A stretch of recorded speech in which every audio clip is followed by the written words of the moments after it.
Classic film screen presenting pray.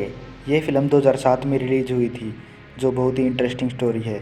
इस कहानी की शुरुआत में एक अफ्रीका के जंगल को दिखाया जाता है, जिसमें शेरों ने ज़ेबरे का शिकार कर लिया होता है। इस कहानी की शुरुआत में एक फैमिली को दिखाया जाता है, जिसमें पति पत्नी और उनके 2 बच्चे होते हैं, जिनका नाम जेसिका और डेविड है।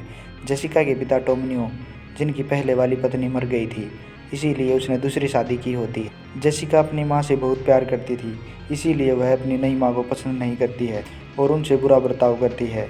जेसिका को यहाँ जंगल में आना पसंद नहीं है, लेकिन उनके पिता के कहने पर उसे यहाँ आना पड़ता है।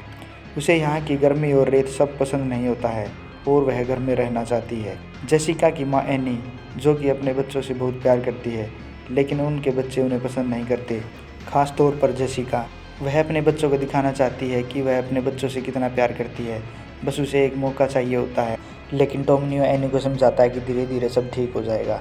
ये कहानी बहुत ही इंटरेस्टिंग है।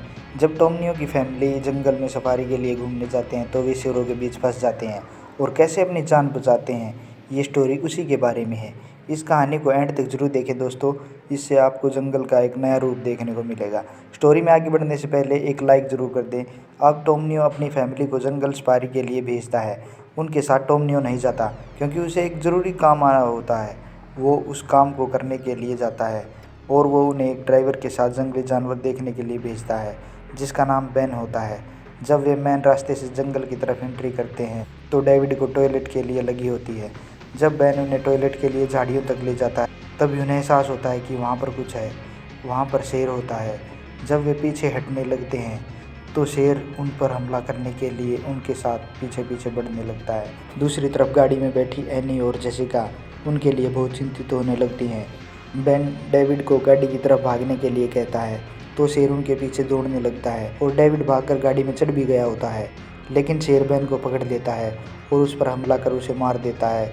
और अब गाड़ी की चाबी और राइफल बाहर ही रह गई होती है, जिसकी उन्हें सख्त ज़रूरत होती है। अब उनके पास पानी भी बहुत कम होता है।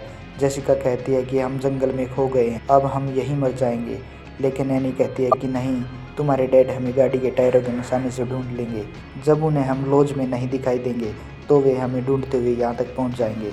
और ऐसा ही होता है। जब टोम्नियो वापस आता है तो उसे लॉज में कोई नहीं मिलता है। अब टोम्नियो फॉरेस्ट डिपार्टमेंट की टीम से उन्हें ढूंढने के लिए कहता है, लेकिन अब शाम हो गई होती है तो वे उन्हें सुबह ढूंढने के लिए कहते हैं, क्योंकि जंगल में किसी को रात में ढूंढना बहुत मुश्किल होता है और इनके पास इतनी टॉर्च लाइट भी नहीं होती है। जब सुबह होती है तो 2 लोग चॉपर लेके निकलते हैं, लेकिन वो टॉम को वहीं छोड़ गए होते हैं, क्योंकि उनके पास चॉपर में बैठने के लिए 2 ही सीट होती हैं। उधर जंगल में जब डेविड की आंखें खुलती हैं तो उसे चमकती हुई चाबी दिखाई देती है, लेकिन एनी कहती है कि वह कोई कांच का टुकड़ा होगा। लेकिन जेसिका अपने कैमरे से देखती है तो वह चाबी ही होती है। अब वे चाबी लेने के लिए बहुत ही बेताब होते हैं और एनी उस चाबी को लेने जाती है। जब एनी चाबी के पास पहुंचती है तो वहां पर जेसिका को शेर छिपा हुआ दिखाई देता है और वे चिल्लाते हैं कि वापस आ जाओ, वहां पर शेर है। और एनी किसी भी तरह करके चाबी लाने में कामयाब हो जाती है। एनी को इतनी अच्छी ड्राइविंग नहीं आती है, जिससे वह गाड़ी को हड़बड़ी में इधर उधर चलाती है और गाड़ी को ओवर स्पीड में ढलान की तरफ बहुत तेज़ी से ले जा रही होती है। जेसिका कहती है कि मॉम मुझे ड्राइव करने दो, लेकिन उनकी माँ उन्हें मना कर देती है, जिससे उनकी गाड़ी एक गड्ढे में फंस जाती है। लेकिन अब भी वे शेरों के ही इलाके में होते हैं। उधर टोम्नियो बहुत परेशान होता है और अपनी फैमिली को ढूंढने के लिए एक शिकारी से मिलता है, जो कि बहुत ही अड़ियल होता है। उनके बीच बहस हो जाती है। वो शिकारी नहीं मानता, लेकिन टॉम जब उन्हें अपने बारे में बताता है कि वह यहाँ डैम बना रहा है और वो एक इलेक्ट्रिक इंजीनियर है, टोम्नियो उन्हें पैसे का लालच देता है, जिससे शिकारी मान जाता है। उस शिकारी का नाम क्रॉफ्टन होता है।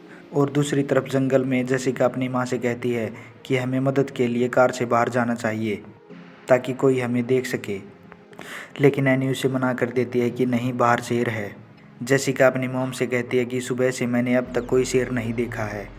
और तभी उन्हें एक चॉपर की आवाज़ सुनाई देती है। चॉपर बहुत ऊपर होता है, जिससे पायलट को वे दिखाई नहीं देते।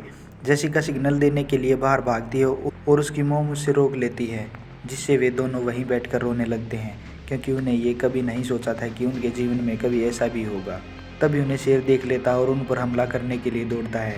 एनी और जेसिका बहुत ही डर जाती, जिसके कारण वे भाग भी नहीं पाते और जब शेर उन पर छलांग लगाता है तभी शिकारी उसे गोली मार देता है और शेर वहीं मर जाता है और वे शिकारी उसकी खाल निकाल रहे होते हैं। एनी उन्हें पानी के लिए बोल रही होती है लेकिन वो उसकी भाषा समझ नहीं पा रहे होते हैं। लेकिन जब एनी उन्हें इशारे करती है तो वे समझ जाते हैं कि इन्हें पानी की ज़रूरत है। क्योंकि एनी के पैर में चोट लगी होती है इसलिए वह दौड़ नहीं सकती, इसीलिए पानी लेने के लिए उस शिकारी के साथ जेसिका जाती है और जेसिका उस शिकारी के साथ जाकर पानी ले आती है। लेकिन वहाँ पर जब वो वापस आती है तो उसे पता लगता है कि वहाँ पर दूसरा शिकारी नहीं है और जो शिकारी जेसिका के साथ पानी लेने गया था वो भी जंगल में चला जाता है। और अब रात हो जाती है और अब ये गाड़ी में बैठे हुए होते हैं तो उन्हें कुछ आवाज़ सुनाई देती है। ये आवाज़ उसी घबराए हुए शिकारी की होती है जो जेसिका को पानी लेने के लिए ले गया था। अब वो भी गाड़ी में आकर बैठ जाता है लेकिन विंड स्क्रीन तोड़कर शेर उसे उठा ले जाता है और उसे मार देता है। एनी और उसके बच्चे बहुत डर जाते हैं और जब सुबह होती है तो एनी का जेसिका और डेविड को गाड़ी के अंदर टूल ढूंढने के लिए कहती है जिसका इस्तेमाल वे अपनी जान बचाने के लिए कर सकें। उधर शिकारी और टॉमनियो उन्हें अलग अलग जगह पर ढूंढ रहे होते हैं। तभी उन्हें एनी की आवाज़ सुनाई देती है। वह गाड़ी के बाहर आकर उन्हें आवाज़ लगा रही होती है और टॉम उन्हें देख लेता है लेकिन वहाँ शेर होने की वजह से एनी वापस गाड़ी में आ जाती है। टॉम उनके पीछे आता है लेकिन तभी उसे शेर दिख जाता है। क्रॉफ्टन उसे वहीं रुकने के लिए कहता है और शेर को गोली मार देता है। तभी दूसरा शेर झाड़ियों में क्रॉफ्टन को मार देता है। टॉम खिड़की ना खुलने के कारण गाड़ी के नीचे छुप जाता है। उधर एनी गाड़ी के फ्यूल टैंक में छेद कर देती है और उसमें कपड़ा डुबोकर आधा बाहर निकाल कर रखती है और सभी को भागकर पेड़ पर चढ़ने के लिए कहती हैं और सभी ऐसा ही करते हैं। एनी शेर को पीछे के डोर से अंदर आने के लिए बुलाती है जिससे वो शेर को जलाकर मार सके और ऐसा ही होता है। जब शेर पिछली डोर से गाड़ी के अंदर आ जाता है तो एनी लाइटर जलाकर गाड़ी के टैंक के ऊपर फेंक देती है जिससे गाड़ी में बहुत बड़ा धमाका होता है। टॉमनियो और उनके बच्चे पेट भर से ये सब कुछ देख रहे होते हैं। उनको लगता है कि उनकी मॉम अब नहीं रही, लेकिन तभी एनी को होश आता है और टॉम और उसके बच्चे खुश हो जाते हैं और वे इस प्रकार जंगल में सर्वाइव कर पाए और अपनी जान बचा पाए। इस स्टोरी से हमें पता चलता है कि जीवन में परेशानियां कभी बताकर नहीं आती, इसीलिए हमें हमेशा सतर्क और मुसीबतों से लड़ने के लिए तैयार रहना चाहिए। आपको ये स्टोरी कैसी लगी? ऐसी फिल्में देखने के लिए आप अपने YouTube channel classic film screen को सब्सक्राइब करें, लाइक करें। Thanks for watching.